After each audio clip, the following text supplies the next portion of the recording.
Hello guys, तो आपका स्वागत है मेरे यूट्यूब चैनल पर। तो आज हम अपनी एग्जाम्पल करेंगे। पहले 3-4 एग्जाम्पल है, ठीक है। तो पहले हम एग्जाम्पल्स करते हैं। तो एग्जाम्पल नंबर 1 देखिए, किस किस पर बेस आपको पता है, डिस्टेंस फॉर्मूला पर। तो डिस्टेंस फॉर्मूला के लिए आप पिछली वीडियो को जरूर देखिए गाइस, ठीक है।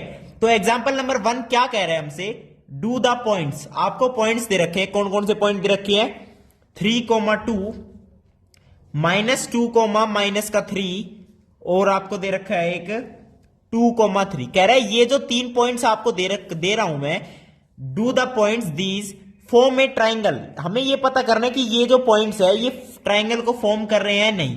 अगर ट्राइंगल को फॉर्म कर रहे हैं तो name the type of triangle. तो फिर हमें अगर ट्राइंगल बन रहा है तो हमें बताना है किस टाइप का ट्राइंगल है। भाई स्केलर ट्राइंगल है, आइसोसेलेस ट्राइंगल है या इक्विलेटरल ट्राइंगल है। तो देखो भाई, ट्राइंगल के लिए आपको पता है सबसे बेसिक बात क्या होती है ट्राइंगल के लिए। मान लो ये ए है, ये बी है, ये सी है।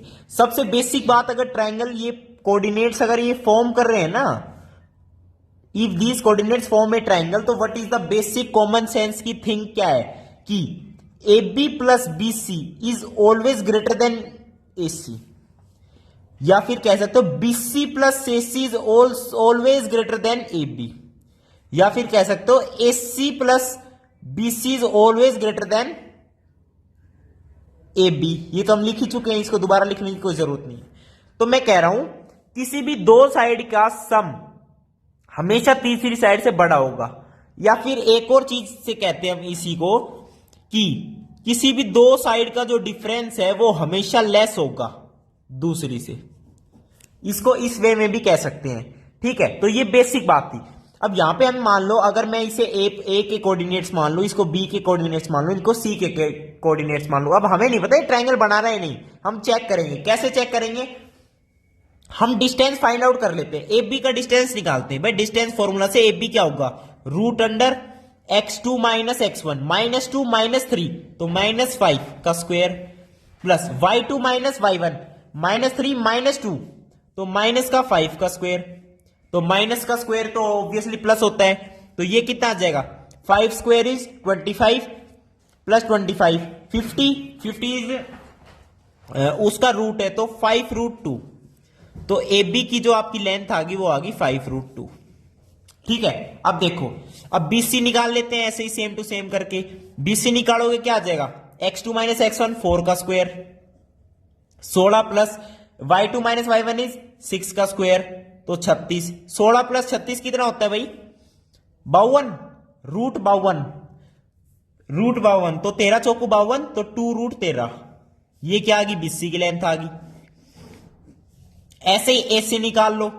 ऐसे ही आप जब एसी निकालोगे, एसी यानी ये वाला हो गया, तो 1 का square plus y2 minus y1 is also 1 का स्क्वायर, तो ये आ जाएगा √2, ठीक है गाइस। अब इनकी वैल्यू को चेक करना पड़ेगा। अब जैसे आपको क्वेश्चन में क्या दे रखा है, √50 की जो वैल्यू है ना आपको यहां पे दे रखी है 7.07 अप्रोक्स है, और √52 की वैल्यू आपके पास 7.21, ये भी अप्रोक्स है, और √2 की वैल्यू तो आपको पता है 1.414 जो भी है।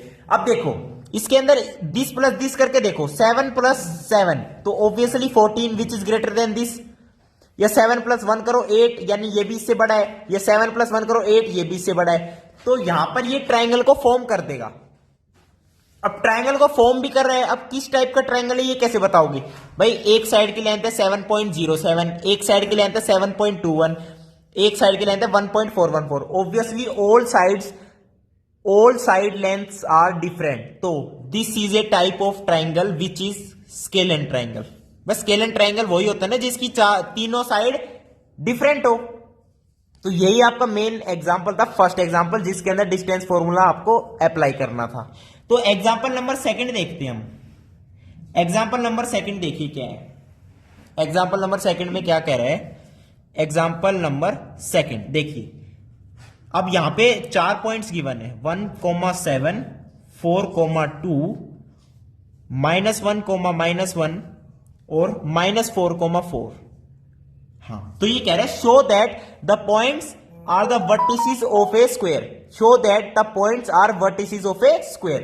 तो देखिए, अब अगर स्क्वायर होगा ना भाई, अगर ये स्क्वायर के अगर ये कोऑर्डिनेट्स होंगे, जैसे ये मान लो 1,7 ये मान लो 4,2, ये मान लो -1,-1 और ये मान लो आप -4,4। तो अगर ये स्क्वायर बनेंगे तो हम क्या करते हैं, मान लो ए बी, ये तो मैं आपको बनाने वैसे बता रहा हूं, इसको मत बनाना आप, ठीक है। तो मैंने क्या किया, इसे ए रखा नाम, इसका बी, इसका सी, इसका डी। तो स्क्वायर में स्क्वायर की प्रॉपर्टीज लगाएंगे यहां पर। क्या प्रॉपर्टीज, चारों साइड आपकी स्क्वायर की इक्वल इन लेंथ होती है और जो डायगोनल की लेंथ होती है वो भी हमेशा इक्वल होती है स्क्वायर के केस के अंदर, ठीक है। रेक्टेंगल के केस के अंदर भी होती है, लेकिन यहां पर स्क्वायर की बात है तो हम स्क्वायर को डिस्कस करते हैं, ठीक है। तो ए बी डिस्टेंस निकाल लेते हैं पहले। ए बी डिस्टेंस क्या होगा, 4 - 1 इज, ऐसे करना सीखो, बार बार ये मत लिखो कि √(x2 - x1) का स्क्वायर प्लस y2 - y1 का स्क्वायर का होल रूट, ऐसे बार बार नहीं लिखने की जरूरत। यही देखो x2 - x1, 4 इसको भी x2 ले सकते हो, इसको भी x2 ले सकते हो, मैं इसको ले रहा हूं, ठीक है। 4 - 1 यानी 3 का स्क्वायर 9, 9 प्लस 2 - 7 इज -5 का स्क्वायर यानी 25, 25 प्लस 9 इज 34, तो √34। ए बी की वैल्यू क्या आ गई, √34, फटाफट होगी। अब बीसी चेक करते हैं फटाफट। बीसी ये हो गया -1 - 4 यानी -5 का स्क्वायर यानी 25। अब -1 - 2 यानी माइनस का 3, 9, तो अगेन 25 जमा 9 34, तो √34। बीसी की वैल्यू भी क्या आ गई, √34। अच्छा, अब सीडी की वैल्यू चेक करते हैं हम, ठीक है। रूट अंडर सीडी, सीडी कौन सा, ये -4 -1, तो -3 का स्क्वायर यानी 9 और 4 - -1 5 का स्क्वायर 25, 25 जमा 9 34, यहां पे भी क्या अगेन क्या आ गया 34। और सिमिलरली देख लो ए सी डी हो गया। अब ए डी की बात है, ए डी की बारी है, अब ए और डी की बारी। तो 1 - -4 5 का स्क्वायर यानी 25 और 7 - 4 इज 3 का स्क्वायर इज 9, तो 25 जमा 9 का √34। अब साइड की लेंथ तो सारे की इक्वल आ गई, √34।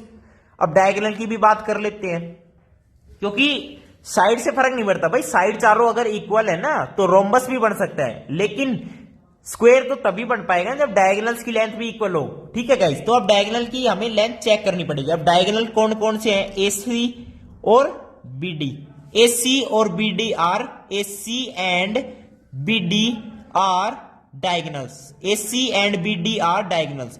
तो AC की लेंथ देखता हूं मैं, AC की लेंथ क्या है, -1 - 1 -2 का स्क्वायर इज 4 प्लस -1 - 7 -8 का स्क्वायर इज 64, तो √68 क्या आ गई AC की लेंथ।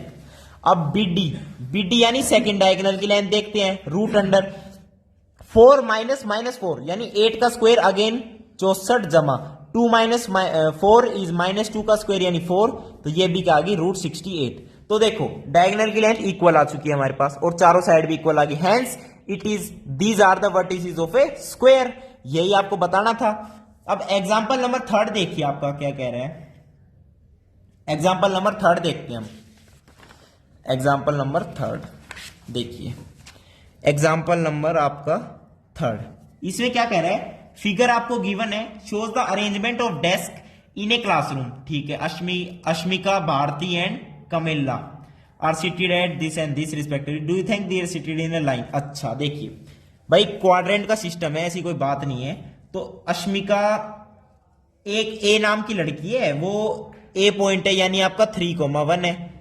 अच्छा जी, बी पॉइंट है आपका कोई, वो कौन सा पॉइंट है आपका 6,4 है। और ऐसे ही आपका क्या है, सी पॉइंट है, सी पॉइंट आपका क्या है 8,6 है, ठीक है गाइस। तो हमसे ही पूछा है, ये जो 3 लड़कियां बैठी है, देखिए आपका ध्यान यहां पर बढ़ गया होगा, क्यों, यहां पे लड़कियां बैठी है, ए बी सी, एक क्या नाम है अशीमा, दूसरा है भारती, तीसरा है चमेली, चमेली, हाँ चमेली भाई, चमेली आ गई, वाओ 8,6 पे जाके बैठेंगे हम तो चमेली के साथ, है ना। देखो ए बी सी आ गई। अब हमें ये बताना है कि ये तीनों कोऑर्डिनेट्स जो है ये लाइन पर आ रहे हैं या नहीं। तो ये कैसे बताएंगे, बेसिकली हमें बताना है दीज 3 पॉइंट्स आर कोलिनियर और नोट। कोलिनियर के क्वेश्चंस बहुत आते हैं, कोलिनियर ये वर्ड आपको दिमाग में बैठा लेना है, चमेली नहीं बैठानी, सी से, कोलिनियर। कोलिनियर का मतलब क्या है कि ये तीनों पॉइंट्स आपके लाइन में है या नहीं। अब लाइन में है या नहीं ये हम कैसे पता लगाएंगे कि A B plus B C अगर ए सी के बराबर आ गया तो ए की लाइन के अंदर है तीनों पॉइंट्स। क्या कह रहा हूं मैं, ए बी, कंडीशन बता दी जनकृत ने, कंडीशन बता दी। A B plus B C जो है ए सी के बराबर करके देख लो आ रहा है या नहीं। आ गया तो ये लाइन पर है, नहीं तो नहीं है। ठीक है भाई, तो ए बी देखो, ए बी का डिस्टेंस अलग से निकाल लेता हूं। ए बी का डिस्टेंस रूट अंडर 6 माइनस 3 का स्क्वायर यानी 3 का स्क्वायर यानी 9, 4 माइनस 1 कितना होता है 3, उसका स्क्वायर करोगे अगेन 9, तो रूट 18 यानी 9 दूनी 18, 3 रूट 2। ए बी की लेंथ की साइड आ गई 3 रूट 2। अब ऐसे ही बीसी निकालता हूं मैं। बीसी क्या है 8 माइनस 6 यानी 2 का स्क्वायर 4 प्लस 6 माइनस 4 2 का स्क्वायर 4 का रूट, ये क्या आ गया root 8। Root 8 is 2 root 2, root 8 is 2 root 2। तो एसी देखिए, अब एसी निकालता हूं मैं। एसी तो 8 माइनस 3 यानी 5 का स्क्वायर 25 जमा में 6 माइनस 1 5 का स्क्वायर 25 रूट 25 25 50 यानी 5 रूट 2 एसी की। अब देखो ध्यान से 3 root 2 plus 2 root 2 is 5 root 2। भाई सोच रहे होंगे रूट 2 में ऐड कैसे करेंगे, तो बहुत दुविधा आ गई। अरे रूट 2 को कॉमन लो, 3 प्लस 2 तो 5 होते हैं, 3 प्लस 2 3 जमा 2 5 ही तो होते हैं, तो 3 रूट 2 प्लस 2 रूट 2 भी 5 रूट 2 होता है। यही हमें साबित करना था कि A B plus B C A C के बराबर आ गया। यही हमारी कंडीशन है। हैंस असीमा भारती और आपकी चमेली एक ही लाइन में बैठी है, कहीं भी जाके बैठ जाओ बीच में। देखो कितनी ज्यादा जगह है ए बीच में, ए बी के बीच में, देखो यहां कहीं भी जाके बैठ जाओ, ये तीनों लाइन में। यही तो कंडीशन बता रहा हूं मैं। ठीक है भाई, अब आपका एग्जाम्पल नंबर 4 देखिए क्या कहता है। एग्जाम्पल नंबर 4, एग्जाम्पल नंबर 3 में बड़े मजे आए होंगे आपको। तो चौथा एग्जाम्पल में देखते हैं क्या होगा। एक रिलेशन फाइंड करो between x and y such that जो आपका ये एक्स कोमा वाई है ना, आपका ये इक्वी डिस्टेंस है किससे, फ्रॉम पॉइंट्स। पॉइंट्स फ्रॉम, एक आपका है 3,5 और एक आपका 7,1। ठीक है गाइस, 7,1। तो x और y में एक ऐसा रिलेशन फाइंड आउट करो कि कंडीशन गिवन है कि इस ये जो है equi distance from 7,1 and 3,5। Equi distance का मतलब क्या है, ए बी सी है, तो गिवन क्या है कि ए बी बराबर बी सी है। ए बी बराबर बी सी आपको गिवन है। अब ए बी हम क्या करेंगे डिस्टेंस फॉर्मूला से, रूट अंडर x माइनस 7 का स्क्वायर प्लस y माइनस 1 का स्क्वायर, ये क्या आ गया आपके पास ए बी। और बी सी क्या है 3 माइनस एक्स का स्क्वायर और प्लस 5 माइनस वाई का स्क्वायर और होल रूट। अब रूट दोनों साइड स्क्वायर कर दो या फिर रूट से रूट हटा दो। ठीक है गाइस, अब ये स्क्वायरिंग है तो क्या करते हैं हम, स्क्वायर को खोल लेते हैं। स्क्वायर को खोलना तो आता है आपको, ए माइनस बी का स्क्वायर पता है, ए प्लस बी का स्क्वायर पता है, तो ए माइनस बी का स्क्वायर है तो यहां पे आएगा एक्स स्क्वायर प्लस 49 माइनस का 14x plus y square plus 1 minus का 2y is equals to 9 plus x square minus 2 3 6 6x plus 25 जमा में वाई स्क्वायर माइनस का 10y। ठीक है गाइज, अब देखो एक्स स्क्वायर से एक्स स्क्वायर का कट गया, वाई स्क्वायर से वाई स्क्वायर का कट गया, आपस में कट गया, तो 50 माइनस 14x माइनस 2y क्या बच गया। अब देखिए हमारे पास 25 जमा 9 क्या आता है 34 माइनस 6x माइनस 10y। अब 14x को इधर ले जाओ तो ये प्लस में आ जाएगा, 14x minus 6x is 8x, और यहां पर आ जाएगा हमारे पास क्या, इसको इधर ले जाओ ये आ जाएगा 8y, और 34 को इधर ले, 50 माइनस 34 कितना होता है 16, तो 8y plus 16 is equal to 8x। अब 2 से डिवाइड कर दो दोनों साइड, ये 4 से ही कर दो, 4 दूनी 8 प्लस 4 चौकू 16, 4 चौकू 16 इज इक्वल्स टू 2x। तो और भी हो सकते हैं, 8 से ही कर सकते हैं, तो एक बार 2 से और कर दो, तो y plus 2 is equals to x। x और y में जो हमें रिलेशन फाइंड आउट करना था वो हमारे पास क्या आ गया, y plus 2 is equals to x। तो आपका वीडियो देखने के लिए बहुत बहुत धन्यवाद, थैंक यू, नमस्कार। आपके एग्जाम्पल्स कंप्लीट हो गए नहीं है, एक 5वां एग्जाम्पल भी रह गया है, तो 5वां एग्जाम्पल देखिए। 5वां एग्जाम्पल देखते हैं गाइस, ठीक है, कोई दिक्कत वाली बात ही नहीं है यहाँ पर। 5वां एग्जाम्पल देखो क्या है, ये लास्ट एग्जाम्पल है, हाँ जी ये लास्ट ही, इसके बाद आपकी एक्सरसाइज आएगी वो हम नेक्स्ट वीडियो में करेंगे। तो 5वां एग्जाम्पल कह रहा है find a point on y axis, एक पॉइंट ऐसा बताओ वाई एक्सिस पर which is equidistance from point A and B. A point आपका क्या गिवन है 6,5, बी पॉइंट आपका क्या गिवन है -4,3। इनके बीच में एक ऐसा पॉइंट है, कैसा पॉइंट, वो पॉइंट ऑन वाई एक्सिस है। तो भाई ध्यान से देखो, वाई एक्सिस पर कोई भी पॉइंट है वहां पे एक्स की वैल्यू क्या होती है, हमेशा 0 होती है। तो कोऑर्डिनेट्स अगर कोई सी पॉइंट है, इसके कोऑर्डिनेट्स क्या लिखोगे आप, 0,y, 0,y, और y की वैल्यू तो आपको फाइंड आउट करनी है, और उसके लिए कंडीशन क्या है, AC बराबर BC, जो अभी पिछले क्वेश्चन में किया। ये क्वेश्चन को समझने की बात थी कि find a point on the y axis, y axis पर अगर कोई पॉइंट है तो उसका x कोऑर्डिनेट 0 है, ये याद रखो। अगर कोई x एक्सिस पे है तो उसका y कोऑर्डिनेट 0 है। तो ये डिस्टेंस बराबर कर दो, ऑब्वियसली क्या, AC बराबर BC। डिस्टेंस फॉर्मूला लगाएंगे, रूट अंडर 6 माइनस 0 का स्क्वायर 36 जमा में 5 माइनस वाई का square is equals to root under 0 minus minus 4 यानी 4 का स्क्वायर प्लस y माइनस 3 का स्क्वायर। ठीक है, अब रूट से रूट यानी स्क्वायरिंग बोथ साइड, रूट हट जाएगा। 36 प्लस इसको स्क्वायर को खोल दो, 25 जमा में वाई स्क्वायर माइनस में 10y is equals to 16, 4 square is 16 plus a square plus b square minus 2ab। ठीक है भाई, y स्क्वायर से y स्क्वायर का कट गया, 16 जमा 9 इज 25 माइनस 6y। अब यहां पे 36 जमा 25 कितना होता है, 36 जमा 25 बताओ जल्दी, 61 माइनस 10y। ठीक है, 36 माइनस 61। ठीक है, अब देखो यहां पे क्या है आपका 10y और इधर ऐड हो जाएगा, ये माइनस का 10y है, इधर जाके प्लस हो जाएगा, तो 10y माइनस 6y कितना होता है 4y। अब 61 में से 25 घटा दो, कितने हो गए 36। Obviously y is equal to 4 नहीं 36, तो y की वैल्यू क्या आ गई 9 आ गई। यही आपका क्या है आंसर है। यहां पे दो तरीके, भाई प्लस माइनस कैलकुलेशन तो आप कितने ही तरीके से कर सकते हो। ठीक है, मेन था क्वेश्चन को समझना। तो यहां पे क्वेश्चन हम समझ चुके हैं, 5 एग्जाम्पल भी हो चुके हैं। आपका वीडियो देखने के लिए बहुत बहुत धन्यवाद। थैंक यू, नमस्कार।